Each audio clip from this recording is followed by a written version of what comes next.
I'm Megan Garrison, and this is the Eagle Report. From a small upper-level university called East Texas State University at Texarkana, what we now know as Texas A&M University-Texarkana was founded in 1971. It operated out of a business center north of the interstate called Howard Plaza until its new facility was completed in 1978. In 1995, it became a part of the A&M system. Under the direction of Dr. Stephen Hensley, plans were put into place to expand from a 2-year junior and senior university to a full 4-year university by the fall of 2010. Ground was broken, dedications were held, and ribbons were cut, and now the region's newest 4-year comprehensive university is a reality. We have spoken to several students about what this means to them. I think the campus is beautiful and very, very nice. I'll tell you, it's got wonderful classrooms with the best technology, and I like it. I think the new campus is absolutely beautiful. I love the facilities, and the Ask Center is great because I go there and ask questions about my homework. Well, I guess one of my favorite things is all the classrooms are filled with like the latest technology, and you know, we have a lot of resources here that I think other places probably don't have so much, and I really like, I don't know, I guess just the whole design of the new buildings. It's a really cool place. It's a wonderful campus, it really is. Our landscaping, as soon as it gets done, is going to be wonderful, especially the lake. Spent more time at the other campus, and this has a lot more room, and it makes you feel like you're at a big-time campus. Being able to go to school here is wonderful. With the advent of the BAAS program, allowed me to come out here and get credit for some of my work experience, and it's just been a dream come true. The courses were here, the course times were here. I was able to complete 54 hours in 18 months with no problem. So I've had a wonderful, wonderful experience here at Texas A&M University in Texarkana. And I challenge anyone who's thinking about going outside these city limits to Arkadelphia or to Magnolia to come check this university out first before they make that decision to leave. It's a great place to be. With a majority of the faculty and staff moving to the new campus at Bringle Lake, things have changed at what is now known as the South Campus. Terrence Hurd filed this report right before Halloween. Desolate. Deserted. In the inundating wave of excitement of transitioning to the new campus at Bringle Lake, the South Campus has undergone its own quiet metamorphosis into a veritable ghost town. Picture it. You find yourself alone in the gloomy hallways, awash in shadow, not a breath or whisper to be heard. Or is it? An almost otherworldly ambience has seeped into every nook and corner of the old campus, which is now sometimes as empty as the bustling Bringle Lake campus is full. If you listen closely enough, it would seem as though ghosts of days past still flit through the hallways. Somehow, the shadows take familiar form.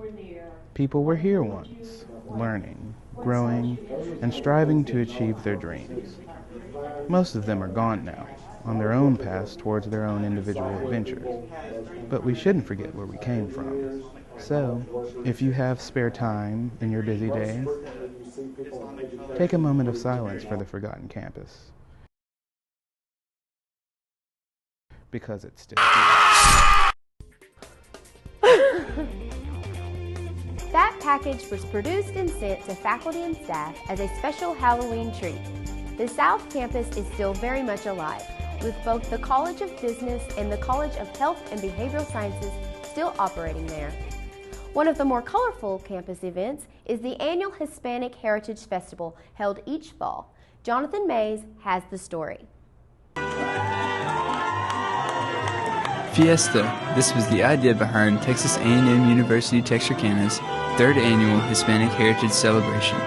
I'm John Mays, and I'm bringing you this story, courtesy of Texas A&M Texarkana's own news team, the Eagle Report.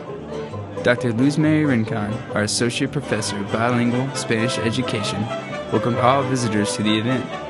She was followed by 3 guest speakers, A&M Texarkana's own Christian Sonaros, Jose Rincon, and Jose Salazar, who spoke on the way the university has both changed their view on higher education and provided the means to obtain it.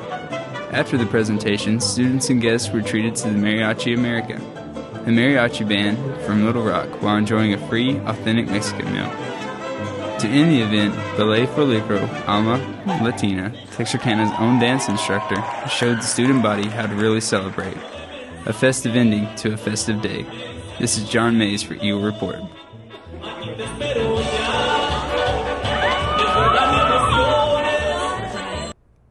The campus bookstore is part of the Eagle culture. Hope Francis has more. Before the opening of the new campus at Bringle Lake, Texas A&M Texarkana shared a bookstore with Texarkana College. Although the combined bookstore was cramped for space, both schools made it work.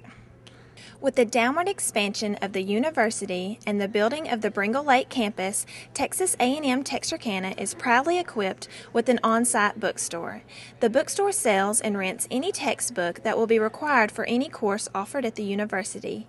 They will also buy back textbooks year-round, making it more convenient so that students do not have to wait in those unpleasant lines at the end of the semester. This is not just any bookstore. They offer a variety of Texas A&M Texarkana apparel and memorabilia, such as t-shirts, sweatshirts, athletic apparel, and hats.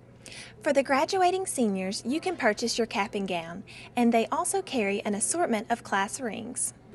The bookstore is open Monday, Wednesday, and Friday from 8 until 5. On Tuesday and Thursday, they stay open late with the hours from 8 until 7.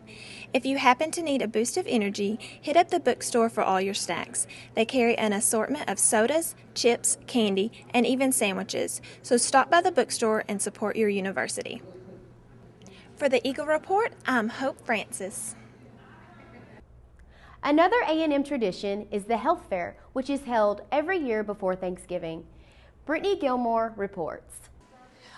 Today, on November 16, 2010, Texas A&M University-Texarkana's very own nursing department hosted their 10th annual healthcare event. We were able to catch up with Dr. Shirley Garrett for some more information on what's really going on out here.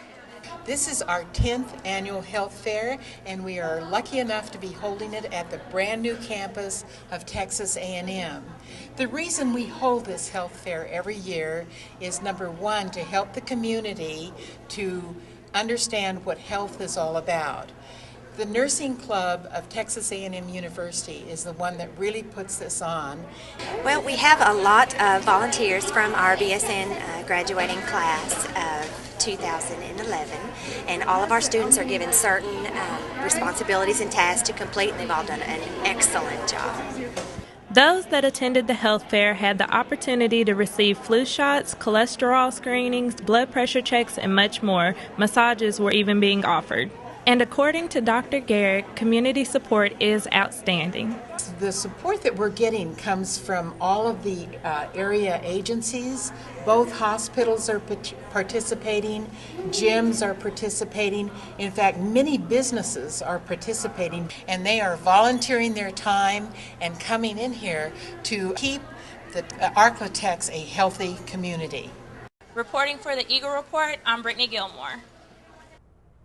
With the first freshman class on campus, student engagement has become a priority focus. Tunes at Noon is one of the more popular events on campus, and Eileen Rogers has the story. She says, baby. Tunes at Noon and the Campus Comedy Hour have really been shaking things up for the students here at Texas A&M in Texarkana. INS, how can I help you? We caught up with Celeste McNeil, the coordinator for student engagements and activities. The Campus Activities Board is an organization that started last year, and really their main purpose is to plan and execute the events that we hold on campus. I guess it used to be a function of our Student Affairs Council, and the mission of that organization really should be to be the voice of and to advocate for the student body, and programming is a completely separate mission, so we created an organization whose sole purpose was to do that. Celeste says the event gets bigger and bigger with everyone that they throw. Our first, I guess you could call it a Tunes at Noon singer we had was last year. His name was Steve Means. We brought him in October. The Campus Activities Board selected him and brought him in. And we had a lot of fun with it. We considered it to be a successful event. And so last spring, the students that were on CAB, they all sat down and they actually picked the singers that we were bringing this year. And we bring one every month. So the comedy hour was, we saw a comedian at the Association for the Promotion of Campus Activities Conference. Our students really liked him. We never had a comedian on campus before, so we kind of brought him in as a guinea pig to see how it went. It went over really well. So some of the events that we have coming up, they're planning a masquerade dance in February. We're doing an event very similar to the Best Week Ever during the fall. We're doing one called Spring Fling, and it'll be a whole week of activities going on in mid-April. We'll do a casino night again this year where we have, it's a fake casino, but we have real prizes that we can give out to the students. Some of the other stuff we have coming up, we're trying to do an A&M's Got Talent. There's been talk of doing a Miss A&M Texarkana pageant. So some of the ideas have already been planned and some of them are still kind of have some wiggle room, I guess. I just want you to know who I am. For the Eagle Report, this is Eileen Rogers. That's the Eagle Report. The Eagle Report is produced by Journalism 311 and Mass Comm. I'm Megan Garrison. Thanks for watching.